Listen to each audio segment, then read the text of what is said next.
So, once it starts, please, let's go to the back.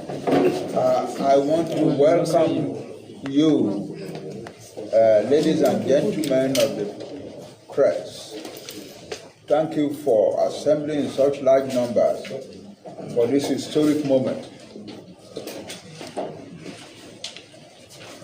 I also want to thank significant, important citizens of our who are here today.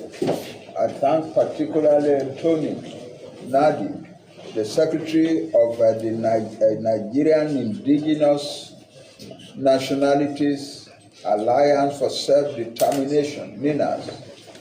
I thank the chairman of Oduduwa. I thank Professor Mayowa Ogedengbe from the United States, one of our leaders in the United States. I thank my son, Ademola Edward, also from the United States, who is a very important person in the evolution of a united front of Yoruba people in the diaspora. I thank you all. I thank Shade Olukoya, treasurer of Ilana Oduduwa, and I thank Mrs. Akintoye, my wife, who insisted on being this very historic moment. Well, thank you for being here. God bless you all. I cannot mention only Babawa,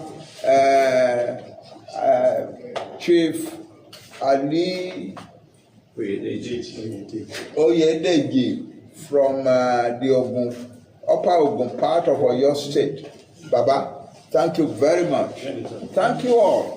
Please don't take it against me if I don't mention your name, because there are so many. Yes. Baba. Yes, they are meeting. Chief Imam. Oh, Chief Imam. Unmute. A Yoruba of Ilorin of Kwara State. Thank you for coming. He wasn't hearing you. You were muted before. Oh, okay. They want me to start now. Just listen to the man. Okay.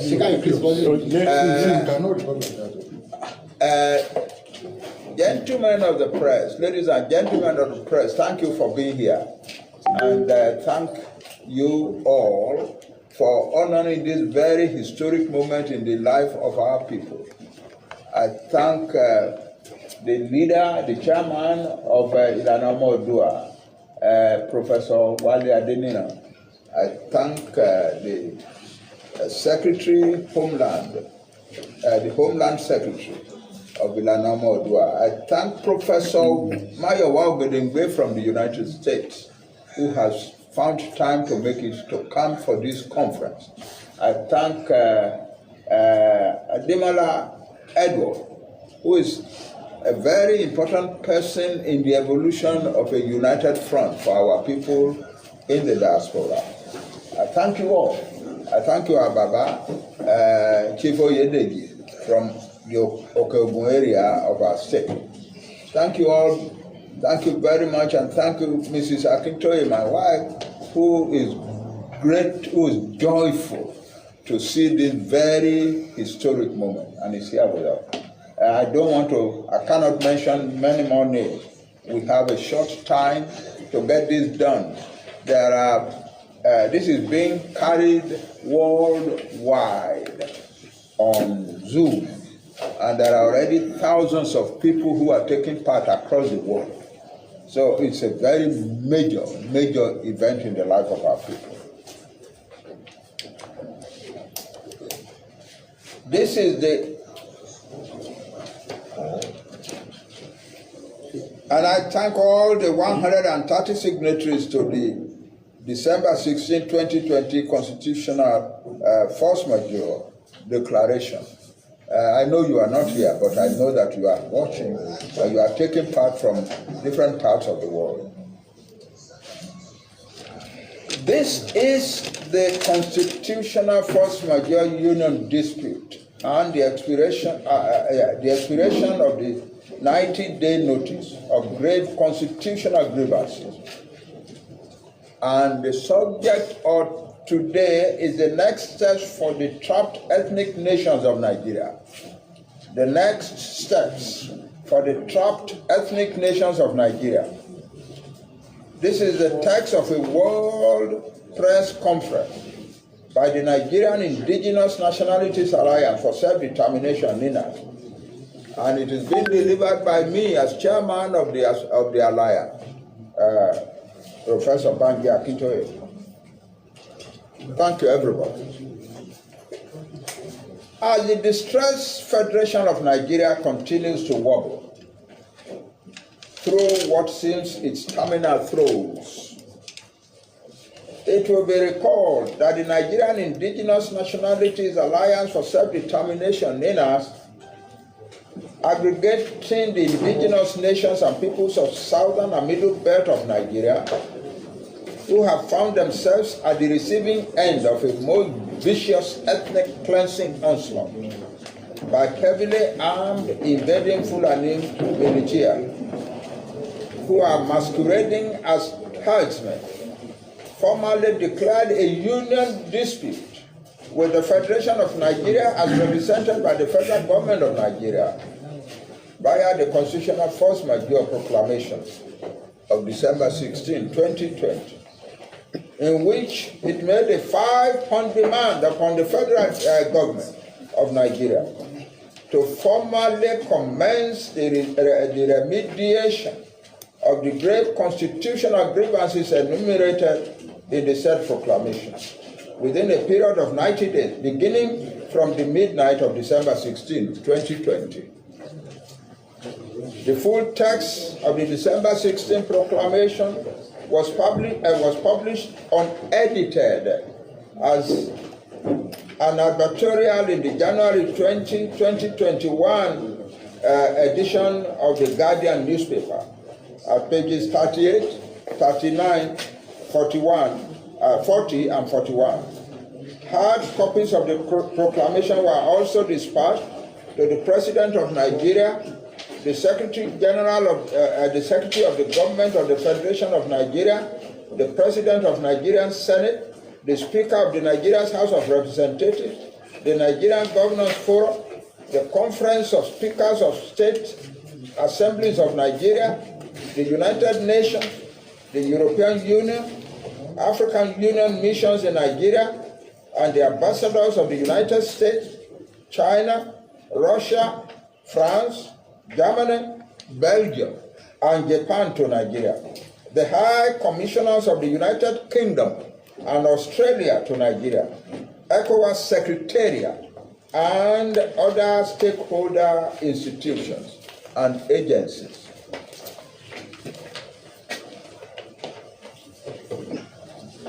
We report to you now that at the expiration of the 90-day period noticed by the midnight of March 16, 2020, no formal contact was made with NINAS by the federal government of Nigeria. And so we are gathered here today, March 17, 2021, at 5 p.m. to inform our people in all our 3 regions, as well as the international community, what our next steps will be in our resolve to extricate ourselves from the death trap and bondage unitary Nigeria has become to our various peoples.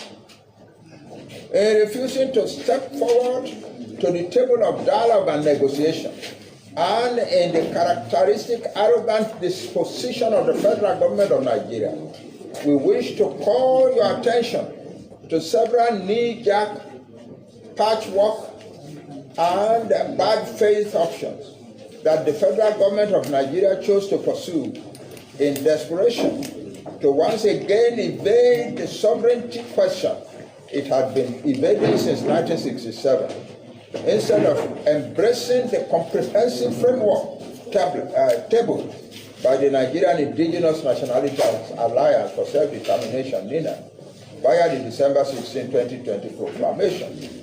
In this regard, we note the emergency conference anchored by Channels Television and tagged Pulling Nigeria Back from the Brink, featuring Nasir El-Rufai, governor of Kaduna State, who chaired the APC restructuring committee, Dr. Kayode Fayemi, governor of Ekiti State, who is chairman of the Nigerian Governors Forum, as well as Engineer Aberibe, senator and Senate minority leader. In their various presentations at the conference, they spoke of the urgency of the Nigerian situation. They alluded to many of the grave constitutional grievances raised by the Ninas proclamation, but without any direct mention of Ninas or the December 16, 2020 force majeure proclamation. In what seemed like an unprecedented bipartisan consensus and legislative executive cooperation, they all agreed that immediate remediation steps need to be taken forthwith, including the return of Niger Delta's oil and gas assets to its owner, the decentralization of policing to allow state and local government police, but most curiously, the proposed urgent amendments to the 1999 Constitution and the invocation of the doctrine of necessity by the National Assembly to commence the remediation process. Ninas interprets this attempt to railroad the resolution of the grave constitutional grievances to the National Assembly as a clear-minded invasion of the fundamental sovereignty question relating to the deep distortions of our Union Agreement Constitution, which must now be engaged by the constituent components of Nigeria, whose sovereignties are currently hijacked and confiscated by the Nigerian state via the fraudulent 1999 Constitution. This interpretation stems from the fact that the National Assembly, which itself is a product of the Constitution, had a few months ago acknowledged that it has no constitution-making power, as that power vests exclusively in the constituent component nationalities of Nigeria as an incident of their sovereignty. It indeed amounts to treason for the National Assembly or the exclusive branch of the federal government to continue to usurp the sovereignty, the executive branch of the federal government, to continue to usurp the sovereignty of the peoples of Nigeria, confiscated by the fraudulent 1999 Constitution, which is already repudiated and rejected by the peoples of Nigeria, especially in the Alliance territory, as represented by Ninas. Ninas also sees external collaboration to this treasonous conduct of the National Assembly when groups of individuals craft and present to the National Assembly proposals inviting the National Assembly to embark on the exercise of writing or rewriting the Constitution of Nigeria via amendment without the constituent component nationalities first addressing sovereignty dispute. Those external collaborators also talk about inserting a national referendum provision in the 1999 Constitution at a time when the indigenous nationalities of Nigeria are clamoring for regional referendums to determine their sovereignty. Some talk about resuscitating the 1963 Constitution, that is constitution writing, as the way to go.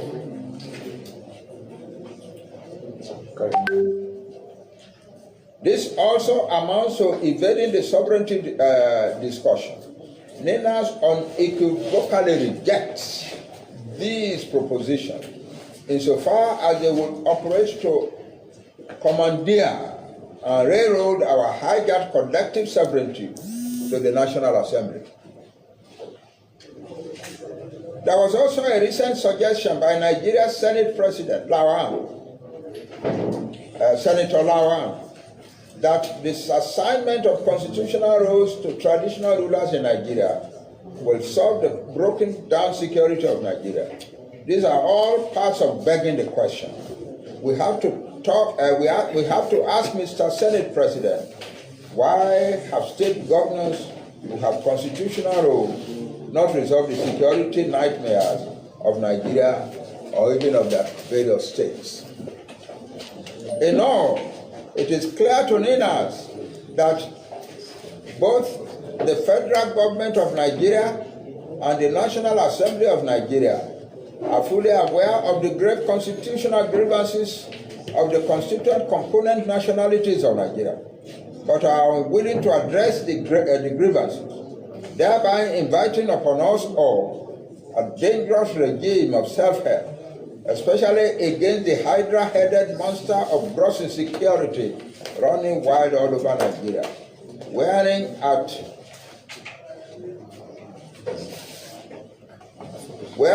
various times the garment of Boko Haram, Fulani herdsmen, Mejetiala, or bandits. 5. For the benefit of those who may not have read the December 16, 2020 Constitutional Force Majeure Proclamation, and for the purpose of putting a contextual backdrop to the post-notice action outline that we shall be spelling out today, permit me to read in full the 5 demands of the December 16, 2020 proclamation, along with the paragraphs immediately preceding the demand and the one immediately after it, that is the closing paragraph, so that we can better understand the reasoning behind the extraordinary measure of constitutional force majeure, as well as the implications for the depressed Nigerian Union and various stakeholders, including government, political parties, and international interests. And I quote,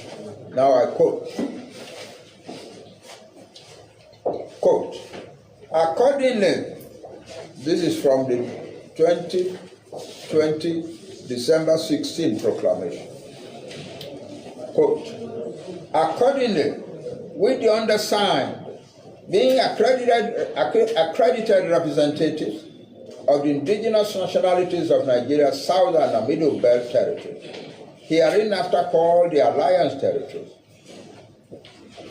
constituting over 75% of the population of Nigeria, on behalf of the peoples of the Alliance territories, and in invocation of the universal rights of the appertinent to our sovereignty, as indigenous peoples of the distressed Nigerian Federation, including the right to self-determination, as enshrined in the United Nations Declaration of the Rights of Indigenous Peoples 2007,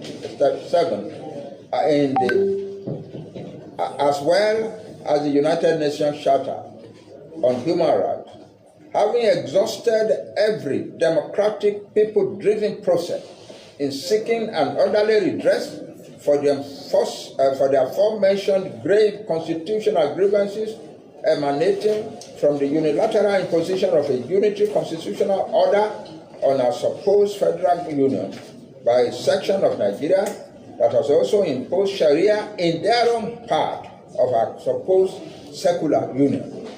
And now, in circumstances that have become an extraordinary emergency for our people, being confronted by the clear and present danger of extermination in the hands of our supposed compatriots in Nigeria, who are pursuing an ethnic cleansing campaign against the indigenous nationalities of Nigeria, hereby declare a sovereignty dispute with the Federation of Nigeria as represented by the federal government of Nigeria on account of our repudiation and rejection of the imposed 1999 Constitution of Nigeria, whose authorship was fraudulently imputed to us by the preamble to that Constitution in its false claim that, quote, we the people made, enacted, and gave to ourselves the said 1999 Constitution, with a further lie in that same preamble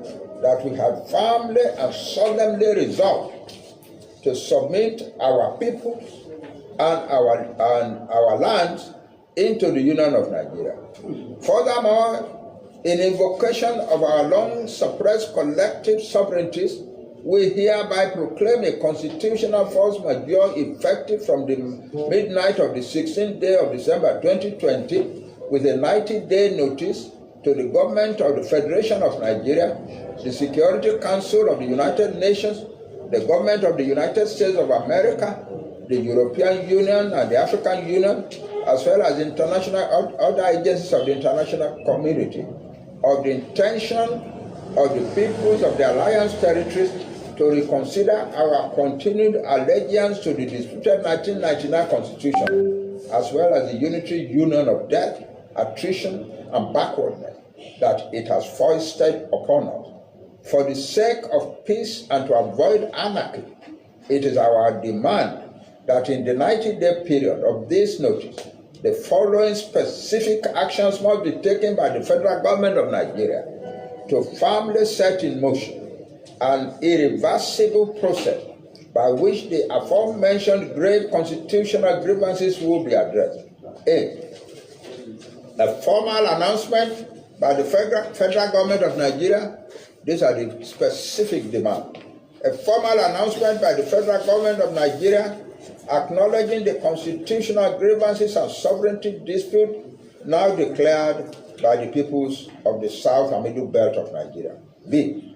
A formal commitment by the federal government of Nigeria to the wholesale decommissioning and jettisoning of the 1999 Constitution as the basis of the Federation of Nigeria, as was done by the government of apartheid-era South Africa in 1990, to commence the process by which the apartheid constitution of the then South Africa was eased out.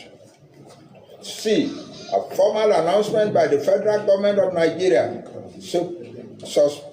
suspending further general elections under the disputed 1999 Constitution, since winners of such elections will swear to and govern by that Constitution. D.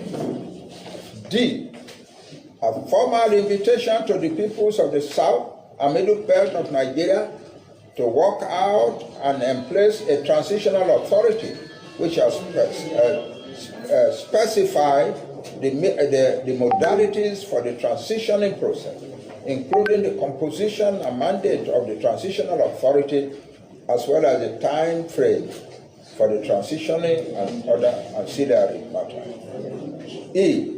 A formal initiation of a time-bound transitioning process to midwife the emergence of a fresh constitutional process by a two-stage process, in which the constituent regional bloc will at the first stage distill and ratify the various constitutions by referendums and plebiscites in the second stage. Negotiate the terms of federating afresh as may be dictated by the outcomes of the referendum and plebiscites. By this proclamation, let it be known to all, including international money lenders, that Nigeria is now a disputed project,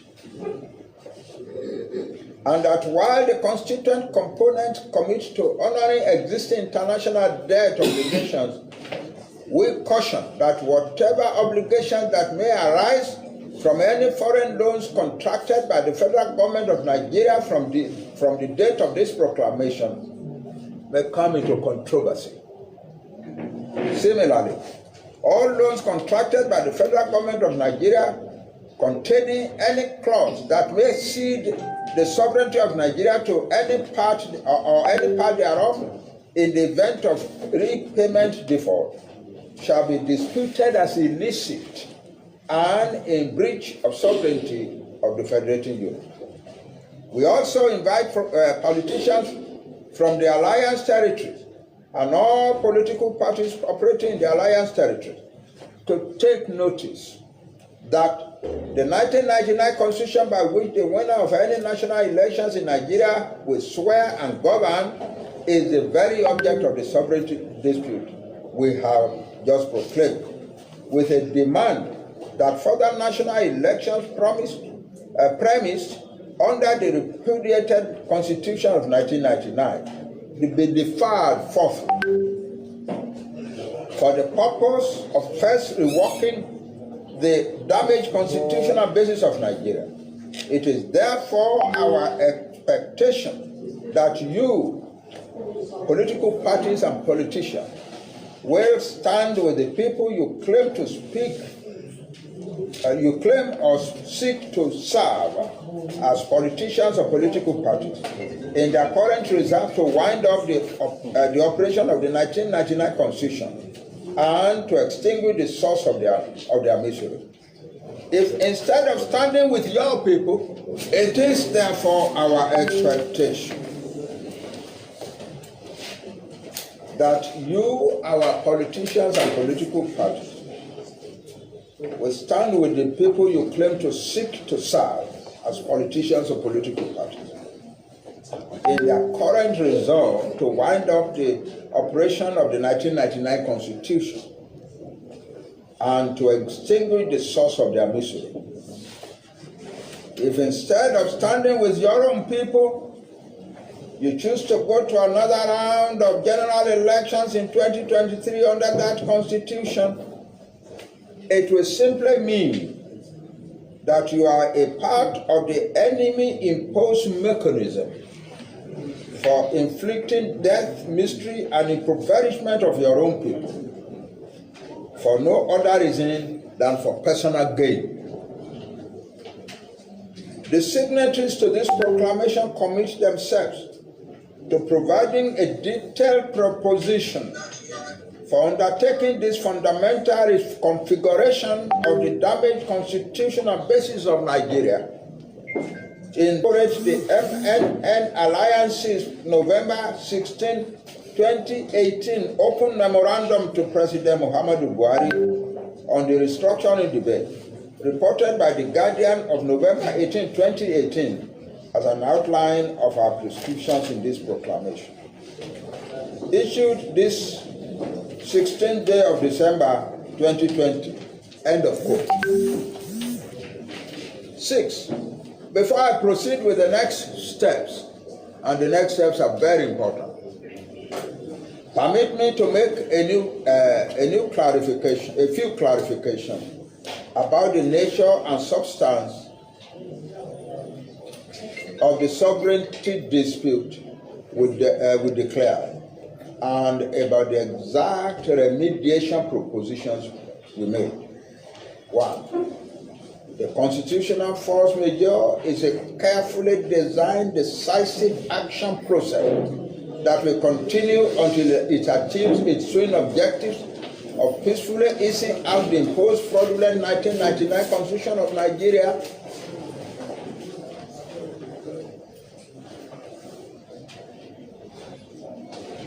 and the orderly emergence of successor constitutional protocol in keeping with the self-determination rights of the constituent component ethnic nations of the distressed Federation of Nigeria.